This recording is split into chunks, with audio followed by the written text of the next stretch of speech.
भइल मैदान किनी मुखर बुझा भइल कैसे किनी मुखर बुझा भइल कैसे किनी मुखर बुझा भइल हाय हाय किनी मुखर बुझा भइल हाय हाय बड़े भैया बड़े ही बड़ा ही सुंदर लेदार हमारा हरि भैया के भाई बने गोलू भैया। आ गोलू भैया हमारा 500 रुपया दिले बने भैया के हम आमंत्रित करब के तनी खार हो जाई भैया के पुष्प के हार से स्वागत करत तनी गोलू भैया के तनी नाम पर तनी जोरदार ताली बजा दी सब। जय हो या विराज है आओ हृदय से स्वागत बा विराज। बहुत बढ़िया चाय रलक घर के। अच्छा हम सुमरन गौरन है चाचा तनी बैठो हो सुमरन गौले रहनी हां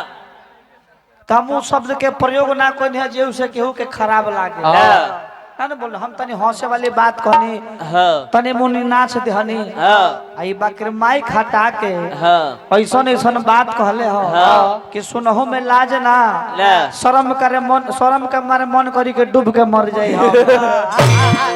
अच्छा इनका मेहरारू पे हम चुटकुला कह दे तो चुटकुला तो हमारा मेहरारू पर कहते तो अच्छा लगे तो कहले कि हम भोला भंडारी के मेहरारू पर चुटकुला ना कह ऐसे ना कहब काहे कि इनकर मेहरारू के हम एक बार बोले तो 4 बार आवत रहल। बात सही बा हो रंजन भैया बात सही बा ए मुटकू अरे बात सही बा तो बात सही बात तो हमार मेहरारू एक बार पैगा फिर 4 बार जात रहे तो इनकर मेहरारू हमरा मेहरारू के बड़ बहिन ही तो जान जी जब बड़ बहिन इनकर मेहरारू हमरा मेहरारू के बड़ बहिन पड़े लागेली तो सोची कि हमरा मेहरारू से तो कहीं ज्यादा अनुभव इनकर मेहरारू के हो 8-9 बेर जात हुई है वो केहू बोला थी तो कौ बेर जानत हुई है ए जात हुई है उनकर आत्मा जानी इनकर आत्मा जानी ऊपर के परमात्मा जात हुई तो खात हुई हम असली ना बोला लेकिन हे देखो एगो बात हम कहने कि गंगा किनारे मोरा गांव हो घर पहुंचा दा देवी मैया मैया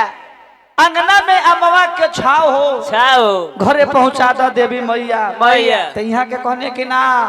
अमवा ना हो निमिया हो अच्छा तो गीत के बात हो आम पेड़ खराब ना होला नीमो पेड़ खराब ना होला अगर हम गलती कहतनी अगर हम गलती बनी भूलले बनी तरवा के हम 5000 रुपया दे अगर आमवा ना लिखल होई आ ना उ लइका गबले होई तरवा के 5000 दे आ ना तो फैट मार के 10000 छीन ले का ब्यास। चलो तनी फास्ट रनिंग में